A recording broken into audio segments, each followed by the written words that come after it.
ईश्वराय नित्याय शुद्धाय दिगंबराय तस्मै नकाराय नमः शिवाय। सोचिए एक ऐसा पर्वत जिसे छूने की कोशिश करते ही इंसान बूढ़ा हो जाता है, जहां कदम बढ़ाते ही समय तेज हो जाता है और लौटते समय चेहरा पहचान में नहीं आता। क्या आपने कभी सोचा है कि दुनिया की सबसे ऊंची चोटियां हजारों इंसानों ने जीती, लेकिन एवरेस्ट से भी नीचा होने के बावजूद कैलाश पर्वत की चोटी आज तक कोई नहीं जीत पाया? क्यों? जैसे ही कोई इंसान कैलाश के पास पहुंचता है उसका कंपास हैंग हो जाता है, जीपीएस मर जाता है, ड्रोन आसमान से गिरने लगते हैं और नेविगेशन सिस्टम ऐसे बंद हो जाते हैं जैसे किसी ने एक ही पल में पूरी तकनीक पर ताला लगा दिया हो। क्या सच में कोई अदृश्य शक्ति इस पर्वत की रक्षा कर रही है? क्यों कहा जाता है कि कैलाश के भीतर एक ऐसी नगरी छिपी है जहां आज भी हजारों साल पुराने प्राणी जीवित हैं? क्यों नासा की सैटेलाइट तस्वीरों में कैलाश की परछाई ध्यान में बैठे योगी जैसी दिखाई देती है? सहयोग या फिर संकेत? क्यों इंडियन आर्मी को यहाँ विशालकाय यति के पैरों के निशान मिले? क्यों कैलाश के ऊपर आज तक कोई हेलीकॉप्टर टिक नहीं पाया? और क्यों चीन का पूरा मिशन चोटी के पास पहुंचते ही ऐसे फेल हो गया मानो किसी ने साफ शब्दों में कह दिया हो कि वापस लौट जाओ? क्या सच में कैलाश के भीतर अश्वत्थामा, हनुमान और परशुराम आज भी अमर अवस्था में मौजूद हैं? क्यों यात्री दावा करते हैं कि रात के सन्नाटे में यहां ओम की गूंज और डमरू की थाप खुद ब खुद सुनाई देती है? और क्यों एक ही जगह पर मौजूद मानसरोवर झील पूरी तरीके से शांत रहती है जबकि पास ही राक्षस ताल हमेशा उथल पुथल रहता है? और सबसे डरावना सवाल, क्या कैलाश में ऐसी कोई शक्ति छिपी है जिसे आज तक विज्ञान भी नहीं समझ पाया? इन सवालों के पीछे छिपे हैं रहस्य काफी गहरे और उतने ही ये भयावह भी हैं और उतने ही दिव्य भी। नमस्कार, मैं हूं आपके साथ प्रिया श्रीवास्तव। आज हम आपके सामने खोलने जा रहे हैं कैलाश पर्वत के ऐसे असली रहस्य जो आपको हैरान कर देंगे। क्यों कैलाश पर्वत पर कोई चढ़ नहीं पाया? माउंट एवरेस्ट जिसकी ऊंचाई 8,848 मीटर है, अब तक 60,000 से ज्यादा लोग उस पर चढ़ाई कर चुके हैं। कैलाश पर्वत जिसकी ऊंचाई सिर्फ 6,638 मीटर है, लेकिन आज तक कोई भी इसकी चोटी तक नहीं पहुंचा। ये सिर्फ धार्मिक प्रतिबंध नहीं है। 20वीं सदी की शुरुआत में कई विदेशी पर्वतारोहियों ने कैलाश पर चढ़ने की कोशिश की थी, मगर दावा किया जाता है कि 1930 में एक ब्रिटिश टीम सिर्फ 8 से 10 दिनों में अचानक बूढ़ी दिखने लगी थी। चेहरे पर झुर्रियां, बाल सफेद, शरीर कमजोर। उनकी मेडिकल रिपोर्ट्स में रेडिएशन या फिर टॉक्सिक गैस जैसा कोई प्रमाण नहीं मिला, लेकिन शरीर की उम्र असामान्य रूप से तेजी से बढ़ी।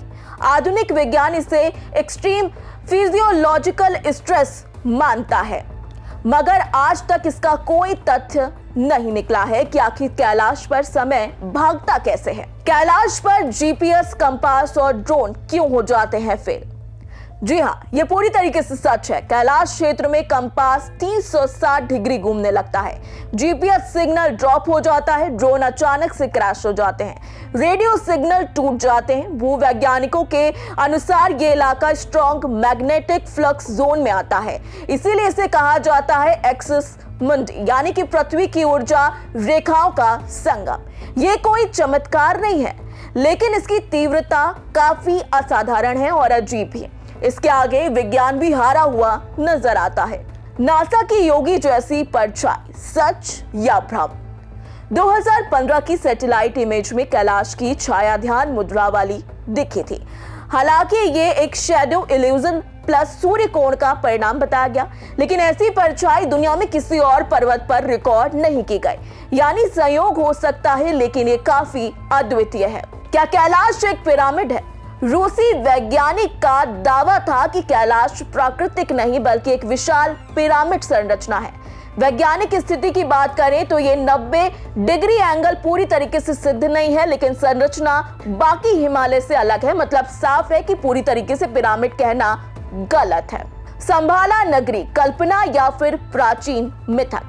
संभाला हिमालय या फिर कैलाश पर्वत के आसपास स्थित एक पौराणिक, रहस्यमय और अदृश्य राज्य है जिसे आध्यात्मिक गुरुओं और उन्नत योगियों का वास माना जाता है। मान्यता है कि हनुमान जी और अश्वत्थामा जैसे चिरंजीवी यहाँ पर निवास करते हैं।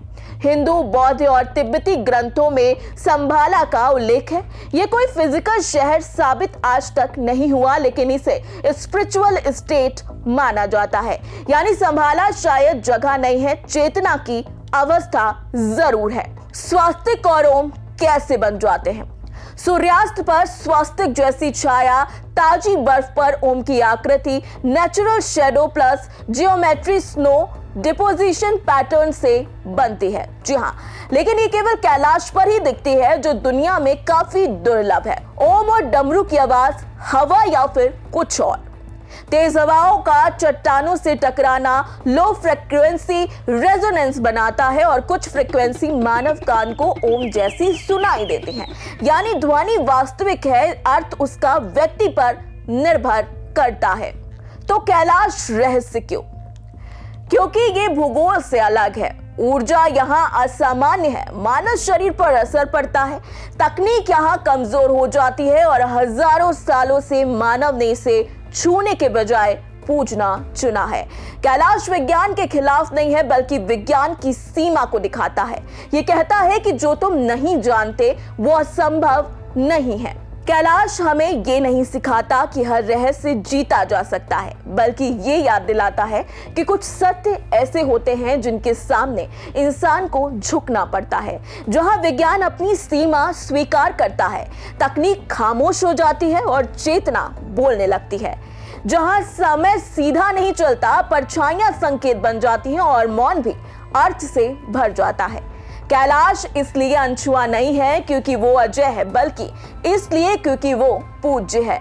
और शायद यही कारण है कि हजारों वर्षों से वो वैसे ही अडिग खड़ा है, मानो कह रहा हो कि जब मनुष्य अहंकार नहीं जिज्ञासा लेकर आएगा, तभी उसके रहस्यों का द्वार खुलेगा। अगर इस यात्रा ने आपके भीतर एक सवाल छोड़ दिया है, तो समझिए यही इसका उद्देश्य था, क्योंकि कैलाश सिर्फ एक पर्वत नहीं, बल्कि वो सत्य है जो शब्दों में नहीं, अनुभूति में प्रकट होता है। ओम नमः शिवाय।